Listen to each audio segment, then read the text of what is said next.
Olá, pessoal! Estamos aqui hoje mais uma vez para refletirmos juntos a nossa liturgia do dia, tá certo? E nessa terça-feira, o Salmo 118, né? O salmista de hoje reza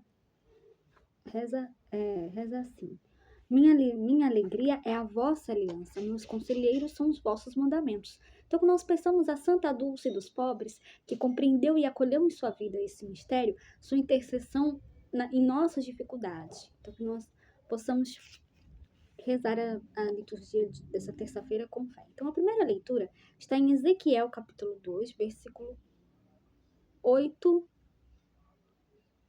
e 9, e depois o capítulo 3, versículo 1 a 4.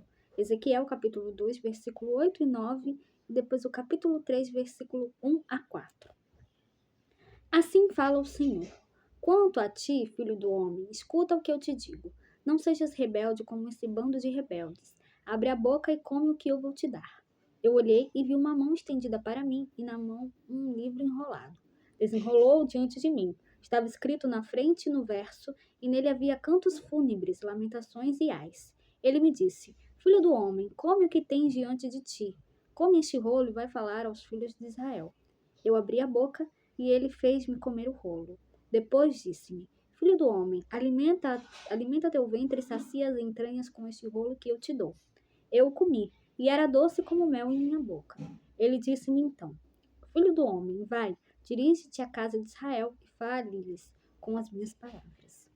Então, a primeira leitura dessa terça-feira, a continuação do texto de ontem, fala-nos da missão de Ezequiel. Depois da teofania, vem o chamado para a profecia. Estamos diante de uma cena simbólica e atípica. Ezequiel deve comer um livro enrolado, dado a ele pelo próprio Senhor. Então, o significado está justamente no fato de que ele deve nutrir-se e alimentar-se e viver da palavra de Deus, tá certo? E agora, falando do Evangelho, hoje ele está em Mateus, capítulo 18, versículo 1 a 5, depois o versículo 10, depois o versículo 12 a 14. Mateus, capítulo 18, versículo 1 a 5, depois o versículo 10 e depois o versículo 12 a 14. Naquele tempo, os discípulos aproximaram-se de Jesus e perguntaram: quem é o maior no reino dos céus? Jesus chamou uma criança, colocou-a no meio deles e disse: em verdade vos digo, se não vos converterdes e não vos tornardes como crianças, não entrareis no reino dos céus. Quem se faz pequeno como esta criança, esse é o maior no reino dos céus. E quem recebe em meu nome uma criança como esta, é a mim que recebe. Não desprezeis nenhum desses pequeninos, pois eu vos digo que os anjos nos céus veem sem cessar a face do meu Pai que está nos céus. Que vos parece? Se um homem tem 100 ovelhas e uma delas se perde, não deixa ele as 99 nas montanhas para procurar aquela que se perdeu? Em verdade vos digo, se ele a encontrar, ficará mais feliz com ela do que com as 99 que não se perderam. Do mesmo modo, o Pai que está nos céus não deseja que se perca nenhum desses pequeninos. Então, no Evangelho dessa terça-feira, diante da pergunta: quem é o maior no reino dos céus?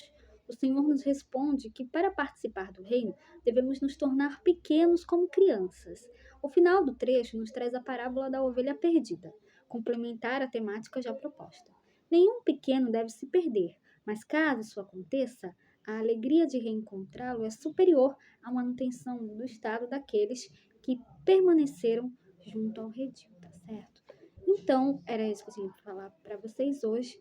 Muito obrigada a todos por curtirem, por comentarem. Aqueles que só assistem mesmo também agradeço. Espero que vocês tenham gostado dessa reflexão de hoje. Espero encontrá-los todos aqui quarta-feira, se Deus quiser, para continuarmos refletindo cada vez mais as leituras da Sagrada Escritura. Então, muito obrigada a todos e até a próxima, se Deus quiser.